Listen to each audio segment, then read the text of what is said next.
I won't correct the record on any of that. I think some of it's true, and you can figure out the true parts. The one part I will say is that I haven't consulted for years, that I did that for a long time and sort of lost faith with it, thought it was nice for me, but not that much help to the people that I was notionally helping, so I stopped. So, and so now I'm poor but happy. So, and that's why you don't invite me. That's right. Well, yeah, it would be hard to invite you since I don't get invited anymore.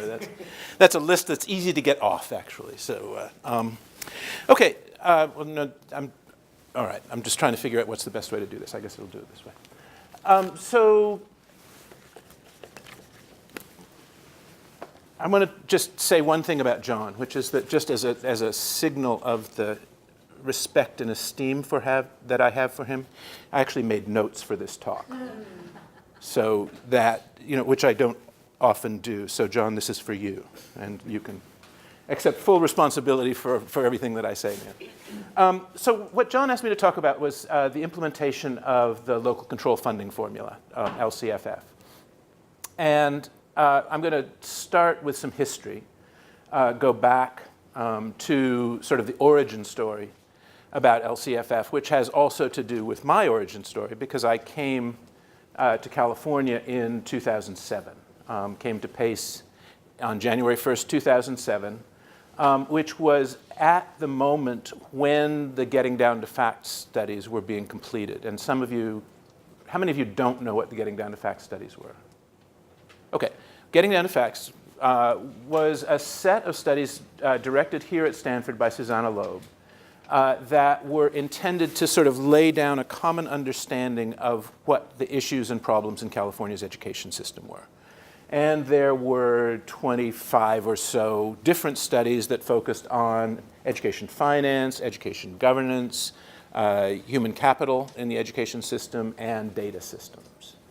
And this was a very large-scale production, not just that there were 25 studies, but then the studies were formally requested by Governor Schwarzenegger at the time, and the leaders of the Assembly and the Senate, and Superintendent of Public Instruction Jack O'Connell. So there was sort of an established channel through which these studies would move towards policy.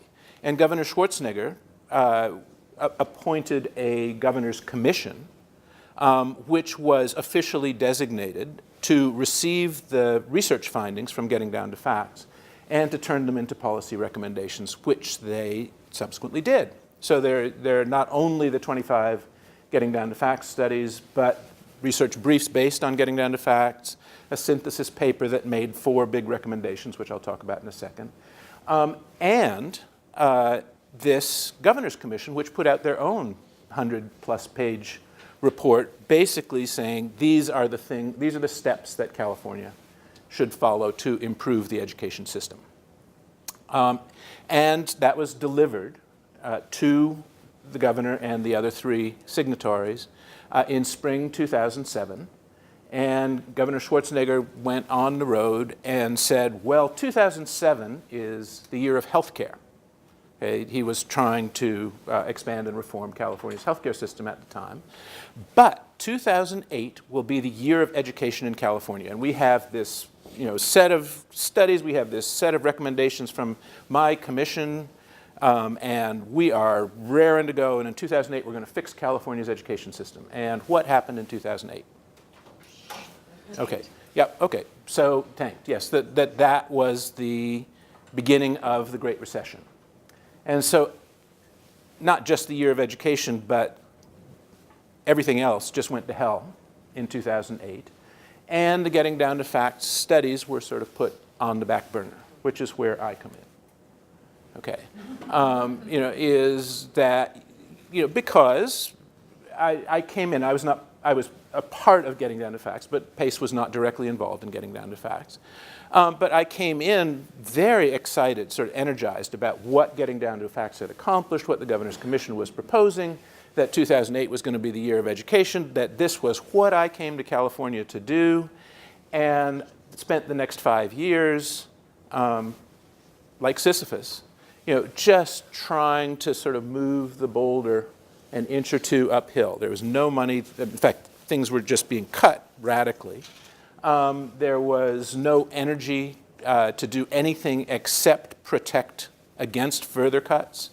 So Pace's job, my job, at the time was really just to sort of try to figure out how can we nudge the boulder this way, that way, just a little bit so that things get a little bit better for California students.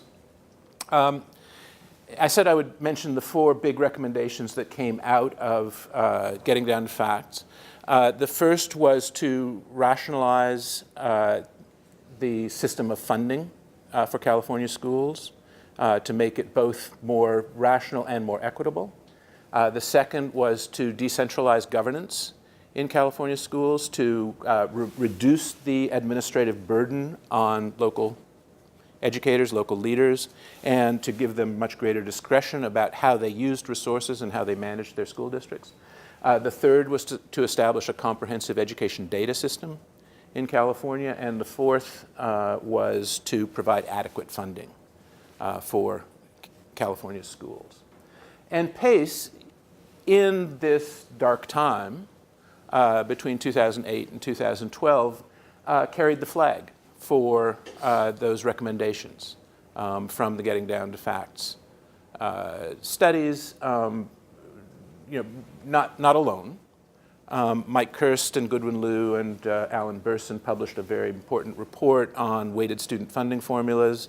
The Public Policy Institute of California did great work on sort of modeling what a new finance system would look like, and others did their share as well. But we sort of picked up the Getting Down to Facts banner and carried it forward, despite the fact that we were carrying it uphill and walking behind a pretty big boulder. Okay. And then in 2012, we elected Jerry Brown. Since I made notes, I guess I should consult them every once in a while. Let me just make sure. I will say, so there was a big accomplishment in the middle of all this when we couldn't do anything else. The big accomplishment was getting California to sign on to Common Core state standards. And Pace played a role in that too, but that's not today's topic.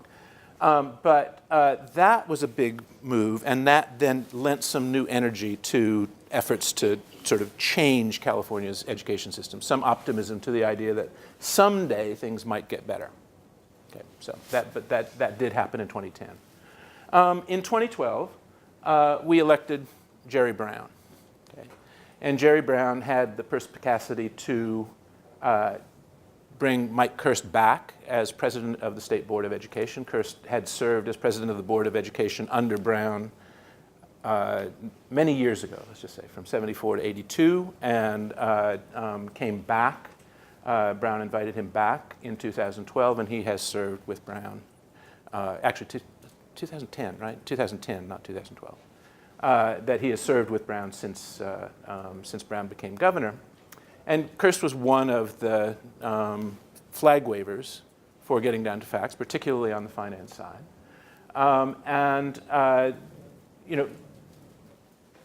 California made a U-turn in education policy. And that U-turn, it wasn't automatic, right? That Brown was in office for a couple of years. In 2012, he tried to get a weighted student funding formula, was turned down by the legislature. In 2013, he effectively made the legislature do what he wanted, and that's another story that I won't tell you now. But Brown is a wizard politician, and he. So anyway, but the consequence is that in 2013, everything changed. That we, that I'll talk about that in a second.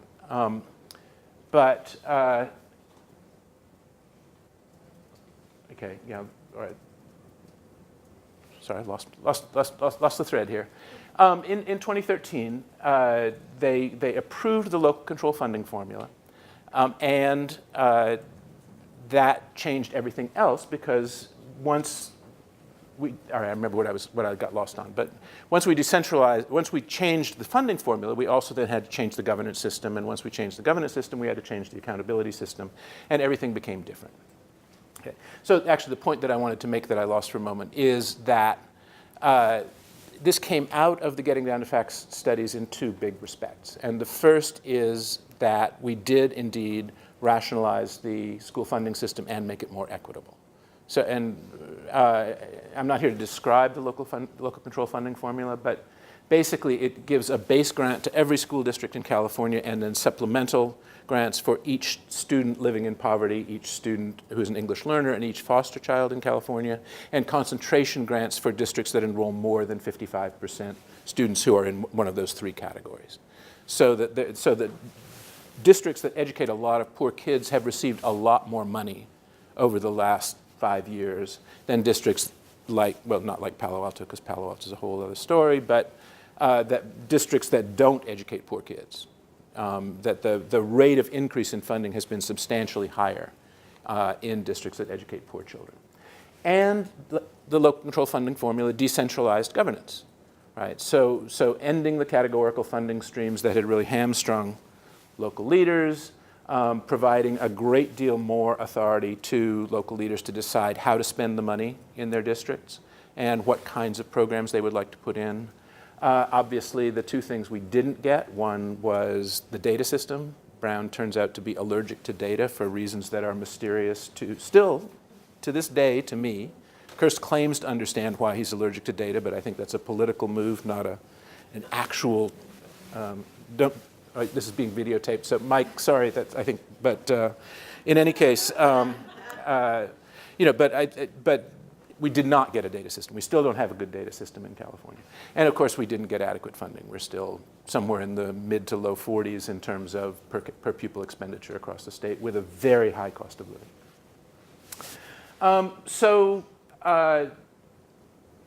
Just to I don't really even want to do this, but just to be clear, California was governed under what was called the Public Schools Accountability Act until 2013.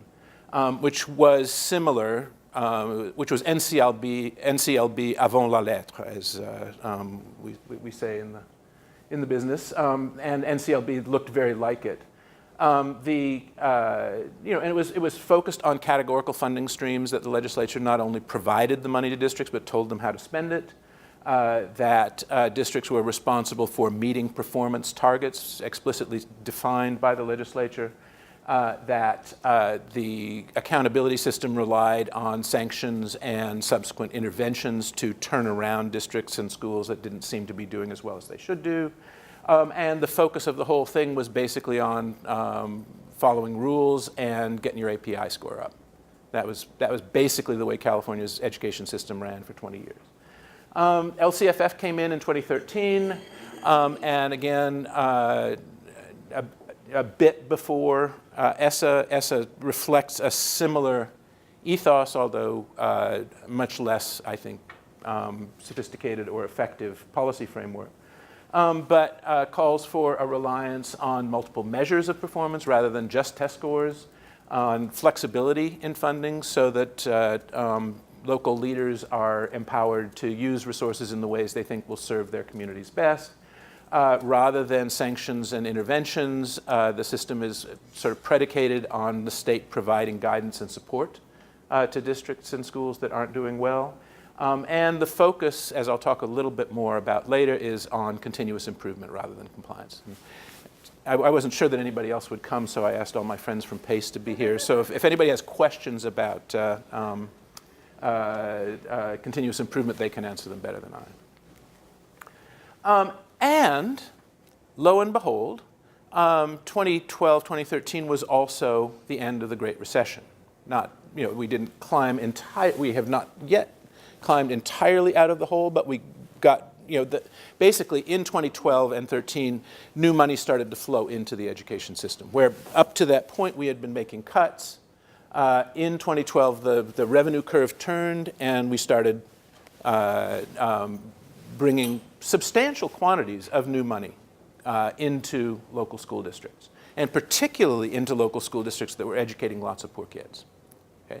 So again, just to be explicitly clear, this was new money on the basis of a very low baseline, right? That California was ranked in the bottom among states In 2008, when the recession started, we fell off the cliff, just catastrophically. And in 2012, we started to climb back. So there was new money coming in, but it was far short of adequate funding. It wasn't like we were now in a position where we could spend what we needed to, but it was a lot better than making cuts. That suddenly there were opportunities to do things, to restore programs, to use money in new ways that had not been available for the preceding 5 years or so. Okay. And we gave everybody in the system what Milbury McLaughlin memorably called a snow year. And it turned out to be like a snow 4 years, right? And those of you who aren't from the East Coast may need an explanation of what this is. But in the East, in the Midwest, when it snows enough, schools get closed because the school buses can't run, parents can't bring their kids, and you go out in the snow and play all day rather than going to school. Well, in California, we said, well, we've got this new funding system, we've got this new governance system, we've got this new accountability system. It really wouldn't be fair to impose sanctions, and we've got a new testing system for that matter, which is Common Core, something running along parallel to this. We've got a new testing system. Really wouldn't be fair to hold school districts accountable for performance under the old rules, because we have new rules. And we haven't figured out how to hold them accountable under the new rules, so it really wouldn't be fair to hold them accountable under the new rules. So let's not hold them accountable at all. Okay? So basically, for 3 years or so, there was no accountability system. There was no functioning accountability system in California. I mean, there were still laws. You couldn't just steal the money and go to Bermuda or something. But short of that, you could do pretty much whatever you wanted. And nobody was paying that close attention. So just to put a very fine point on it, and I'll say this again, local school administrators found themselves in a situation where the money was flowing in and nobody was watching. They could do whatever they wanted. Okay? What did they do? Exactly the same things that they were doing before. Right? That here's all this new money. Here's this sort of removal of the chains and shackles that they had been complaining about for the last 20 years, and the virtual absence of any scrutiny from the state. And the state, of course, was in opposition to the Obama administration, so they weren't really paying attention to the feds either. So there was basically nobody watching. And what did they do? They just basically did the same. And just an anecdote, but I did it. Stanford made a short-lived foray into leadership training, very short-lived as it happened. So we had a cohort of school superintendents who came to Stanford for a summer program. Well, I think it was probably in 2014. I can't remember. You may remember, Christine. 2014. So we had them all, all in the room, and Susanna led this program, and I was involved. Carl Cohn, who's the head of the CCE, the California Collaborative for Education Excellence, was involved, and good group of people. And Carl and I got up, and we started talking about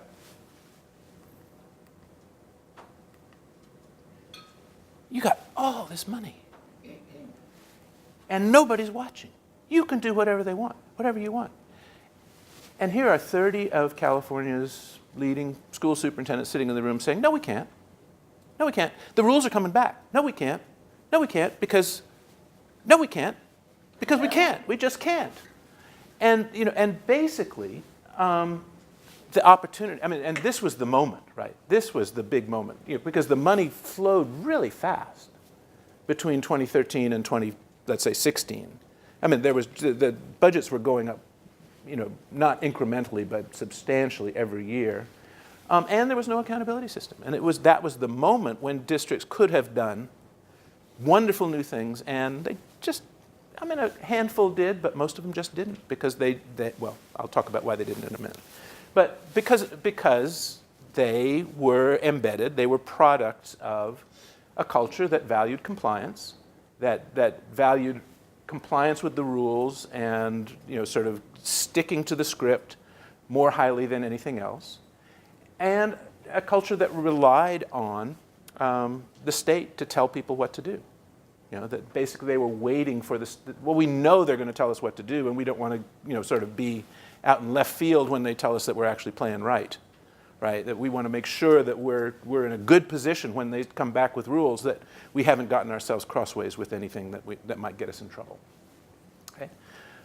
So there was a culture shift. Well, there was a necessary culture shift, right? That if this was going to work, if LCFF was going to have the impact and effect that it was intended to have, that it wasn't just a matter of providing additional resources or additional flexibility. There was a culture shift that had to happen, and that didn't happen automatically. So, you know, the intended move was from compliance, what is the state telling me to do, to continuous improvement. What do we do? What do we need to do to get better? Okay? And this is where I'm just going to put this up because this is Alix and Michelle and Sean. I mean, they know a lot more about this than I do, so you can catch them after the talk if you want to actually go through the details of what continuous improvement looks like. But the idea is that rather than sort of doing what somebody tells you, rather than adhering to a fixed script, that local leaders, in collaboration with their communities, should learn what works, right? Should try things, should experiment with different new policies, new practices, see whether they work or not, evaluate them to see whether they work or not, and then if they seem to be working, scale them up. If they seem not to be working, kill them, get rid of them, right? Well, all right. Anyway, you can read this. I'm not going to pretend that I know more about this than is on the slide. So there you are. You can. But there are a couple of, well, anyway. All right, yes, so I'm going to keep my word. Can I ask a question about that? Oh, yes.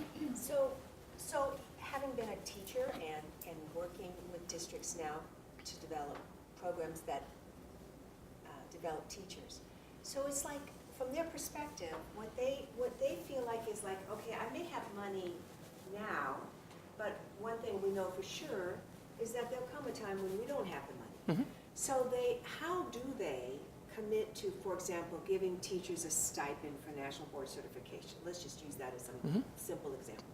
How do they commit to that when they don't know? Well, you know what I mean? So how do you answer that? Well, my answer, but of course I'm not a school administrator, right? So I don't have to deal with a union. I don't have to deal with my business officer. I don't have to deal with the state. You know, I just you know, talk about this stuff, right? They actually have to do it. But the answer is that you know, you need to make it part of your strategy. What's your strategy, right? Why are you doing this work, right? What do you expect to accomplish? It's not to sort of keep the ship afloat, or it shouldn't. I mean, it is actually. I mean, honestly, that's what most of them are concerned about, is just keeping the ship afloat, not falling into impasse with their unions, not, you know, going bankrupt, not, you know, well, you know, and that leads to prudential management, let's just say. Yes. That you avoid risk because the consequences of failure, the consequences of getting offsides, are so much worse than the benefits of making improvements. Yes. And you know, so this is the culture shift that really is at stake here, is can we create a system that is sufficiently open and forgiving of failure in quotation marks, that people are willing to take risks, that people are willing to try new things. And you know, if national board certification, well, since you're asking the question, I will say, since national board certification is a proven strategy for improving the quality of instruction, you know, invest in that, right? Get your teachers there. Give them the time off, give them a stipend, give them the time to do it, and you know, brag about the fact that you have a growing number of teachers who have this certification. If your strategy focuses on something else, you know, community engagement or wraparound services, focus on that. Put your resources there. That's your bet, right? That's what you. But what we typically do, and this is not, I mean, it is critical of school leaders, but it's not as though I would do differently if I were in their shoes. We spread our money across, you know, every number on the table, right? Right. We say, oh, no, we can't give up on that because what if that turns out to be a winner? Oh, well, we have to put something down here because maybe that'll turn out to be a winner. Right. And nothing wins because your bets are so small. funded. Nothing's funded, right? So that's the answer. Is, not that, you should, it's not to prescribe it, right? It's not to say you have to do national board, Right. or you have to do community engagement, but do something. What do you think is going to change things around here? What do you think is going to bring about the kinds of improvements, particularly for the kids who need improvement most? And why don't you put your dollars behind that? And that requires, not only putting your dollars behind that, not only placing a bet, but also shifting your money off of some of the other numbers on the table and saying we're not going to do those things anymore, despite the fact that this group of parents or that group of teachers thinks those are the most important things in the world. We're going to do this. And if it doesn't work, we'll stop. But in the meantime, that's where we're going to put our resources. Sorry, I should have said at the outset, if any of you, I just talk a lot. So and I never stop. So, if you would like me to stop, just raise your hand and I will answer questions. So anyway, that's continuous improvement in a slide. Okay. So but the answer is actually the answer to your question, which is place your bets, right? That just doing the same things over and over again is not going to get you anywhere. You're not going to learn anything. Nothing is going to change. Make a bet. And you can make multiple bets. You can make 3 or 4, but you can't make how many numbers on I'll ask my gambling expert, how many numbers on a roulette table? Oh, okay, I picked the wrong expert. Okay. Anyway, maybe it's 64. I don't know. Maybe it's 82. But in any case, you can't place 82 bets, right? You got to place 3 or 4. And sometimes they pay out, sometimes they don't. Then you change your strategy. But have a strategy. Think about this strategically, not. Okay. John asked me to talk about implementing the local control funding formula, and here's my slide on implementing the local control funding formula, which is just these are the things that I worry about. So I'm just going to talk a little bit about the things that I worry about, and then we'll go from there. The first is that it turns out that LCFF was based on a false assumption, a mistaken assumption. I won't say a false assumption, a mistaken assumption. And it turns out further that it was based on the same mistaken assumption as No Child Left Behind. Okay? And that assumption is that local educators know what to do. Wow. Okay? So glad to hear you say that. No, and so the idea, the theory of action behind No Child Left Behind was that if we just beat them up enough, they'll do the right thing, right? If we take away their money, if we name them as failing schools, if we replace half their teachers, they're going to do the right thing. And if we just tighten up the screws tight enough, everybody will do the right thing, and we'll all the children will be proficient, and everything will be great. Okay. Well, it didn't take long to realize that wasn't happening, right? That empirically, theoretically, that was pretty obvious probably before the law was passed, but nevertheless, empirically, it became quite clear after a couple of years that we were not going to get every kid to proficient, that in fact we weren't seeing the kinds of improvements that we had predicted or expected, and that just tightening the screws tighter was making everybody miserable without actually changing their behavior. So that it wasn't working. Okay. So we moved to LCFF or ESSA, right? And you go back to the snow year, right?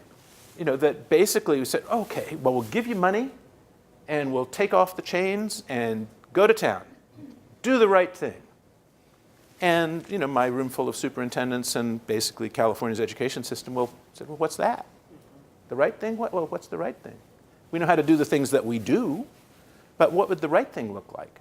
And that it took a while for that realization to sink in, that just giving them more money and more freedom was not going to actually change what they did because they didn't know what to do, right? That there's no sort of library that you can go to and take the book off the shelf and say, if you are educating English learners in a poor community and they speak 17 different languages, and here's what you do. No, that's not there, right? So we had to get people off the idea first of all, that people knew the right thing to do and just weren't doing it either because they were perverse or lazy or constrained by state policy, but they just don't know. And I think that's true. The second is that culture is pervasive, right? That this really is a cultural shift. That we had 20 plus years of PSAA, No Child Left Behind, and we raised a whole generation of educators in that system. So, teachers who became principals, who became superintendents, who have lived their entire professional lives under this regime that basically says, hit your targets or you're going to get beaten. And sort of saying, oh, well, we changed our minds. That's not true anymore. That's nice. I mean, and once people start to believe it, they're happy that they're not going to be beaten. But they're still looking for the target, right? They're still looking for, well, what do I need to do to make sure that I'm still okay with the state, okay with my board, okay with the feds, okay with whomever, right? Rather than saying, what can I do to make the education services that my district, my school, my classroom provides to kids better, right? And that, was, we would like to think, sort of, that's the move we'd like people to make, but it turns out not to be an easy move. It turns out not to be just something that people naturally take to because it implies a lot of responsibility for them, right? Well, do the right thing for your kids. Well, that's a big job, right? Do what I tell you is a lot easier job. So inertia and change. I've been talking about that for the last 5 minutes, right? That basically the education system as a system is pretty inert, right? That people know their jobs. They come to work every day. They do their jobs. They go home. The union negotiates. The board negotiates back. We have Flag Day. We have Field Day. We do all the things that we do in school, and everybody knows the script, and we just sort of carry on.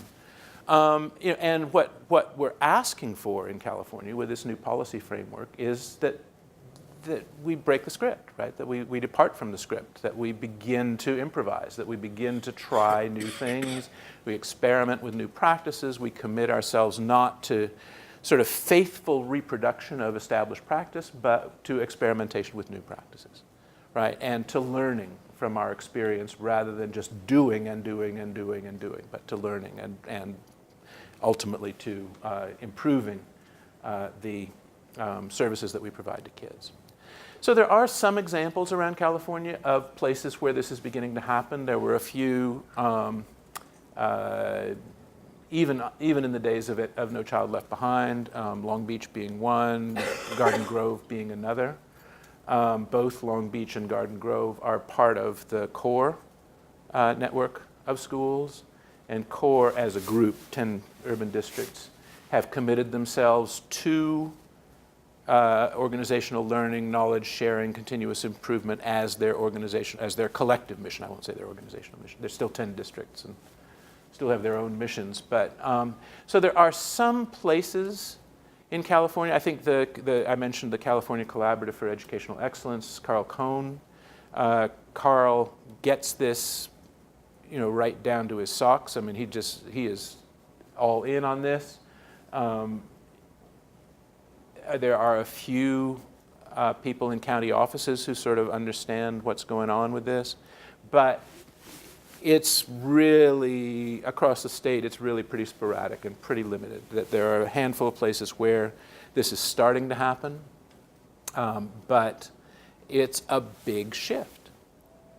And it requires really engaged, active leadership at the local level.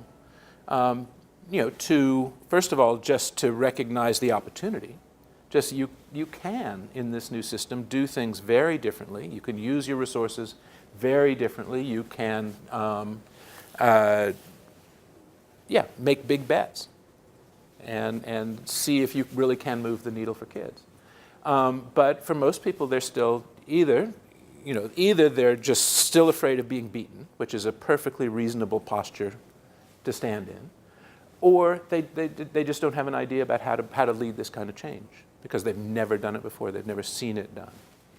So the big question now in the implementation of the local control funding formula is, how do we build a system of support for districts that cannot do this on their own? And in honesty, we're starting. I mean, I guess not just in honesty. I mean, for practical reasons, for compelling practical reasons, we're focused on the districts that are performing worst in the system. But in honesty, there are about 900 of California's 1,000 school districts that need this kind of support. That they're not going to get there on their own without the engagement, without some external impetus that begins to catalyze some kind of change. Otherwise, they're just going to remain inert. And this could be leadership training, right? From Stanford or elsewhere.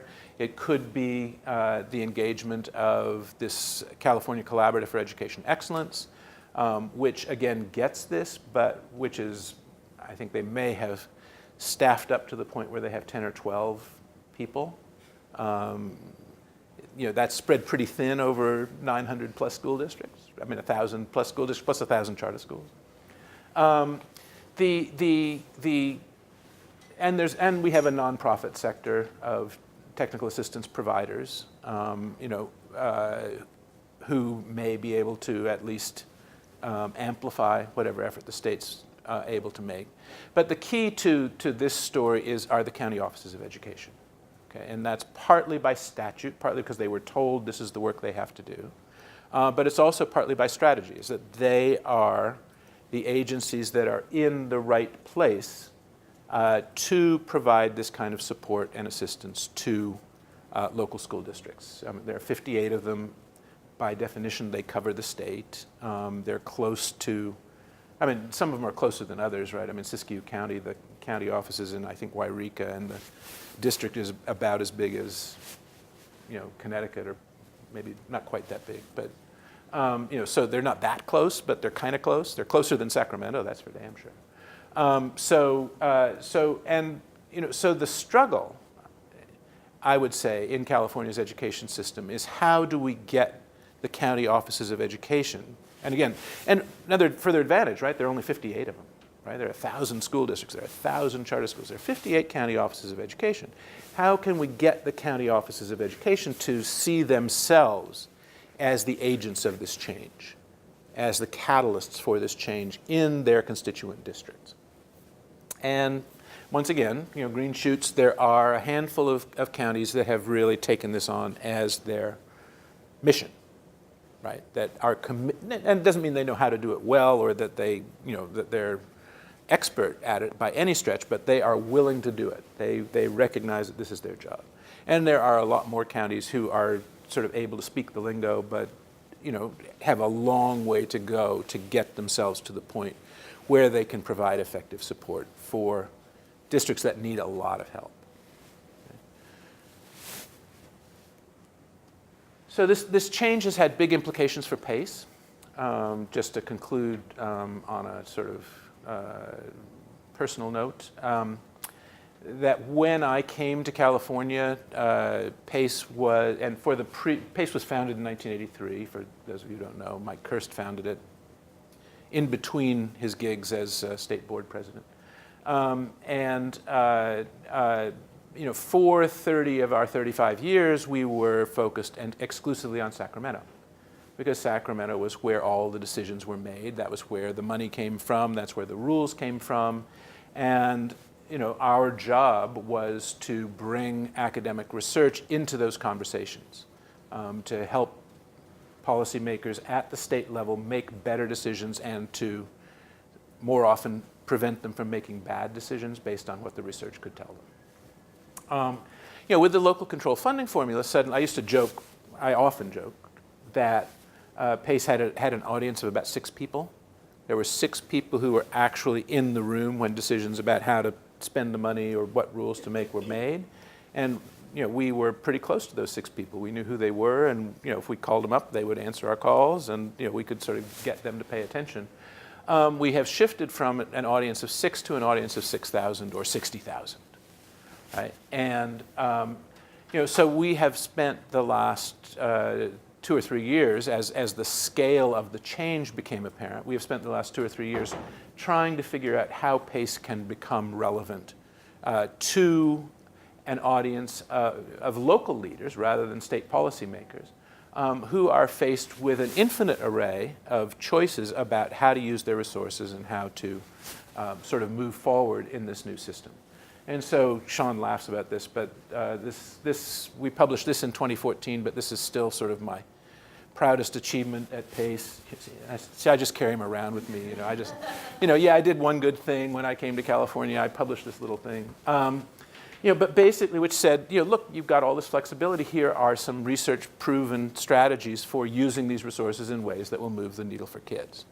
In the year since, in the year since, I guess, we've published a series of what we call continuous improvement briefs, and the best and most important one was written by Mark Murphy, who's also here. As I say, I brought my troops here just in case either nobody else came or in case nobody else liked me. I had my friends here. Could both be true. It could both be true, actually, and they could still be true, right? But they're here, so I've got backup. So we have been working to figure out how to make research, our old goal was to make research relevant to policy conversations in Sacramento. Our goal now is that still, but how do we make research relevant to local decision makers who are faced with these big choices? So we've written briefs about how to improve budgeting practices, how to improve HR practices, how to use your LCFF resources to support summer learning programs. One I'm particularly proud of, Christine probably knows about it, but we wrote one about the Escuela Nueva in Colombia, and what that might mean for California. That we have a lot of kids educating a lot of poor, schools in the Central Valley educating a lot of poor kids in Spanish. Escuela Nueva might actually be a model that they would want to look at. So I'm not sure that anybody's actually seriously looked at it, but we published the policy brief, so if you want to, you can.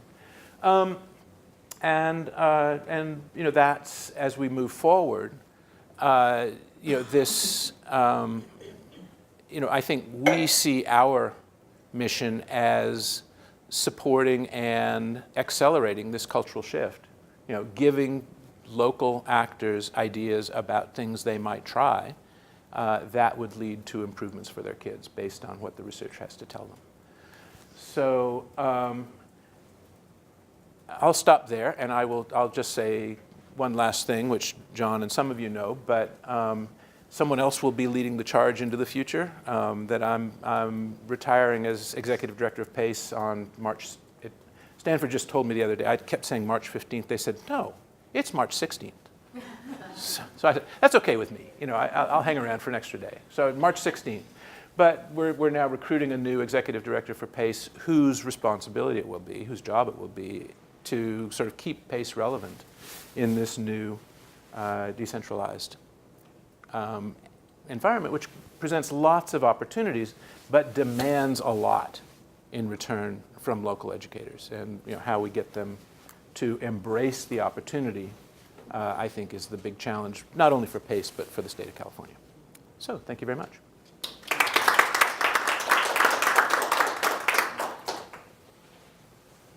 Questions, comments? Yeah. We're trying to create more support for the different professional development providers at the GSC, such as Linda's program and different work that the different centers do. Is there anything in this, in terms of what's being, in the pool of money that's available for professional development? Because it's something where there's a lot of money for teachers, but there's not always money for like the leadership at the top. I don't know if that's something that you've heard about or something that you... It's something that I've worried about for a long time. I mean, California is, if I'm understanding the question, California is vastly underinvested in people outside the classroom. Is that what you're talking about? Yeah. Is there money within this pool for PDI? No, and I think, so your question is actually sort of exemplary of the challenge that we all face, which is no, there's no pool of money for teachers either. You could fire all your teachers if you thought that you could teach them better without them, if you could get your union to agree that they didn't need jobs anymore. There's no pool of money anymore. There's just this big pool. There's this big ocean of money. And you have to sort of scoop out the parts that you think will make the biggest difference But if a for district were kids. to make professional development of its leadership and instructional leadership a priority, could it use Yes, some of this totally. LCFF Oh, money? it wouldn't be. There's nothing to prevent it. Nothing at all. But it's the culture that. It's the union contract, and it's the board, and it's you have to persuade people that this is a good bet. But I agree with you entirely that as you know, I mean, as the rest of you may not know, California ranks 50th or 51st in the United States in first of all, in adults in schools, period. Right? We have the fewest adults in schools of almost any state. I think there might be one state that Utah might be behind us. But so we have. What do you mean by adults in school? I mean, teachers, principals, nurses, librarians, counselors, grown-ups. The ratio of grown-ups to kids is lower in California than anywhere else in the United States. And we're last in counselors, nurses, librarians, assistant principals. I mean, we're 51st in those things, in virtually last in all the others, and slightly above last in teachers. And the reason is that because our schools are vastly underfunded and it's really expensive to live here, so we have to give all the money to the teachers. And even giving all the money to teachers, we still don't have enough to pay them decently or to have enough. But that's what happens. So we've cut everything else out of the system. And yes, I mean, I think PD for leaders, school level leaders particularly, would be invaluable, particularly if it was focused on continuous improvement and sort of taking gambles. But any district in California is more than welcome to do that. They have to make the decision at the local level. There's nothing from the state that says you have to do this, or not even something from the state that says you can do this. It actually you have to win the argument at the local level. Can I follow up on that? Yeah, sure. So knowing that this is so important, what are the reasons why the state is not giving knowing that there's like this vacuum of ideas and that people are kind of going on autopilot, why is the state not sort of putting more of these research-based, empirically proven ideas forward? And PACE is doing it, but why isn't it being echoed? I think it's partly that would be inimical to the sort of logic of local control, right? And well, that's sort of the generous answer. I mean, and since I'm retiring, I can say whatever I want, right? The fact that the state doesn't know any better than the local people what works, right? I mean, that Mike Kirst does. I mean, there are a handful of people up there who know what research tells them, but most of them come out of the same system that they're now trying to change. So it's not like the state has this repository of knowledge or expertise that they can deploy out to local districts to help them. I mean, that's a phantom, right? That's not going to happen because that pool of expertise at the state no longer exists. It's gone. And so it is LPI, it's PACE, it's WestEd, Pivot Learning Partners. I mean, it's organizations like that that have some of the knowledge, some of the expertise that would inform and guide continuous improvement at the local level. But they're spread thin as well. So how do we're trying to work with the core districts, we're working with the counties. Linda, I know, is working with the unions, with a variety of, to try to, with AXA, the Administrators Association, to try to sort of push them towards practices that might actually make a difference for kids. But, it's slow going. And scope, of course. Sorry. How about I want to emphasize the guide? It isn't like, with all due respect to Stanford and other smart people, that there's a set answer that we could just give to people across the state of California, that if they just did these simple, stupid things, I mean, that's the first assumption. Right. I mean, frankly, Stanford ain't a whole lot better prepared Right. to give the right answers than the state or Yeah. the districts with No. a few outliers. Yeah, and I think that's the message that we're trying to convey, I think, across the whole system, is that nobody has the answer. It's not like if you knock on the right door at the California Department of Education, you find the PD person who can tell you exactly what you should do with principals in, But it doesn't sound Siskiyou like County. there's a coordinated clearinghouse of best No. practices, And- being current best practices given today's climate. Like if your school composition looks like this, we tried this and these two things worked. These three failed, but these two Right. worked. And you can learn from our mistakes versus you trying to knock your head That- against the wall 4 times. That is exactly right. That's the missing piece in this system of, whoops, fly's gone, but in that system of support, is what we see right now, even in the best of cases, is what I call random acts of innovation. People try stuff and maybe it works. Hooray, it worked. Nobody else knows about it. And there's no mechanism in California through which anyone else can learn about it. So a counterexample to what I just said. There was an algebra teacher in Long Beach who developed a new curriculum for his kids, just in his 8th grade classroom. He just started teaching algebra a different way. And lo and behold, his kids did great. So the district noticed this and sort of generalized the curriculum, allowed him to give PD to their other 8th grade teachers or their other algebra teachers, and the whole district sort of started to get better in algebra. And the superintendent of Long Beach was friends with the superintendent in Fresno. So he said, by the way, we have this algebra curriculum, and Fresno took the algebra curriculum from Long Beach and implemented it in Fresno. That never happens. I mean, it happened once, right? But there's no mechanism by means of which that happens as a general proposition. And yet, for the kinds of changes we want to see, it's exactly what must happen. And someone needs to serve that role. Because counties are supposed to provide technical assistance. They're not any smarter than Stanford or anybody else about what would work. But they're learning some things. They're trying some things. They're observing what's happening in their districts. But it remains entirely local. There's no mechanism through which counties can share that with other counties. This was expected to be the role of the California Collaborative for Education Excellence, but again, it's a handful of people. I won't say more than that, but they're not able to do that at this point. I mean, they sort of send out these open calls. Some of you may even have received them, to people on their mailing list saying, "Send us your best practices." Well, that's fine, but nobody believes it, and nobody looks at it once it gets to the place, because nobody thinks it's going to be useful. So you're absolutely right. That's exactly what's needed. Is that that's partly why we've published these briefs, is at least to say, here are a few things you could do. So it's trying to intervene in that gap. To say, here's the problem. We can help fix that. But it really needs to be a lot bigger than anything we can do. In a like way, do you or the smart people with whom you work, if I wanted to go someplace, that was actually tried some things that may have been useful with community engagement, because that's another place where, the community will be involved. Just open the doors and they'll all know what to do. And Exactly. Democracy's easy, right? Right. Is there a place that you would send somebody to say this is like good stuff that they're Yes. trying out? Yes. Close by, San Jose.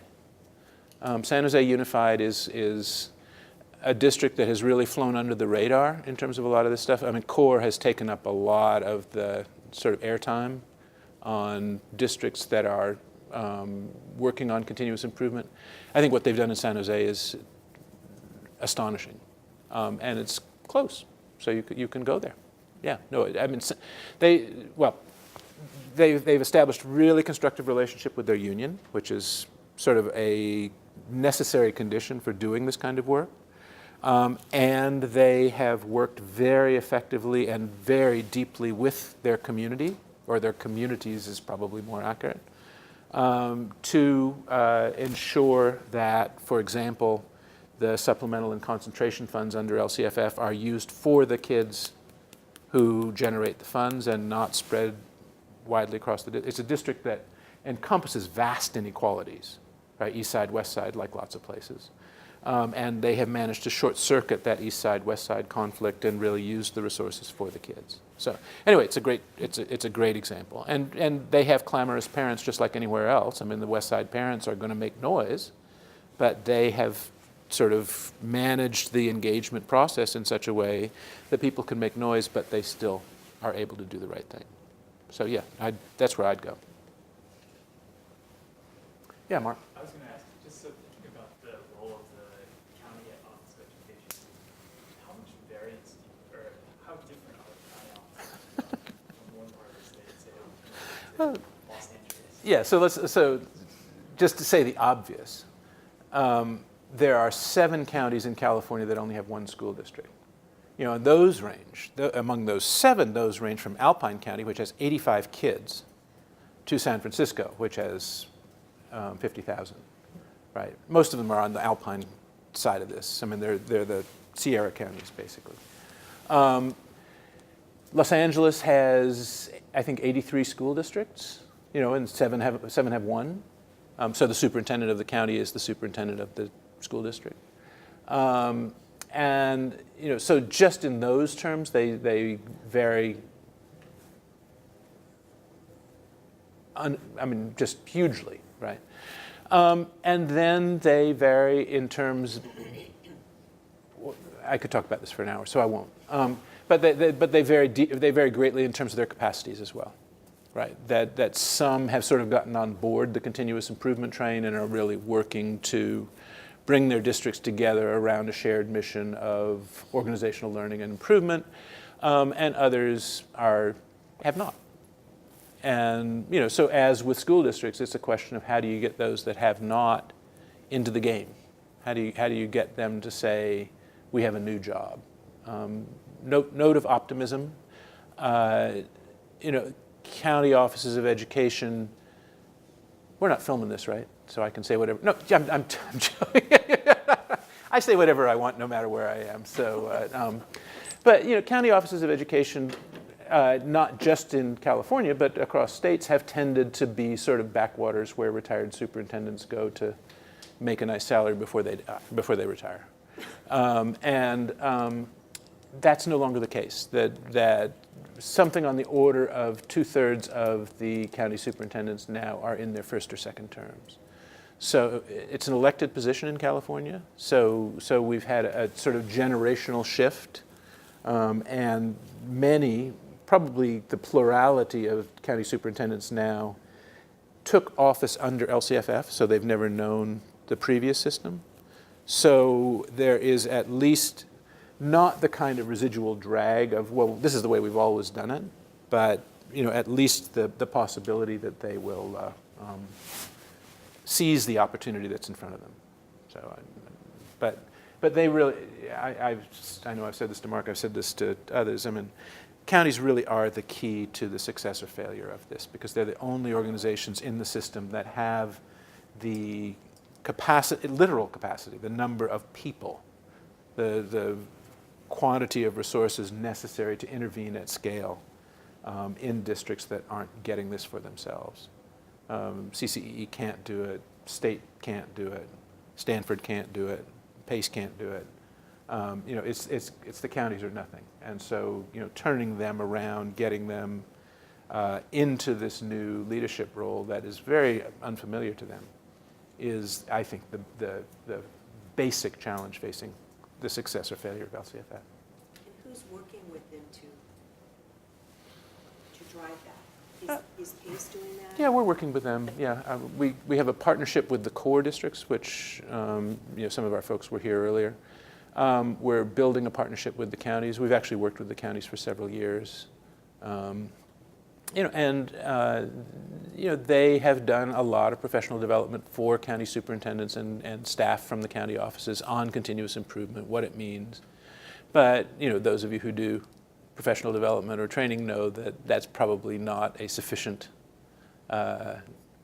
instigator for change, that actually much more is required, and you know, and it's beginning to happen in some counties. And I think we did a survey of county superintendents in the fall, and I think they are at least getting the logic and the language of continuous improvement, you know, but then staffing the county office in a way that actually supports that, and It's like a district, like your question about a district, right? Making your bet, saying this is our new responsibility, so we're going to stop doing some things and put our resources here. That hasn't happened everywhere.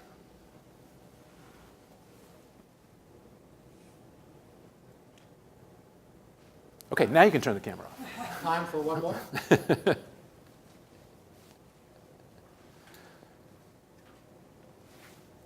Thank you. Good enough? Okay. So much.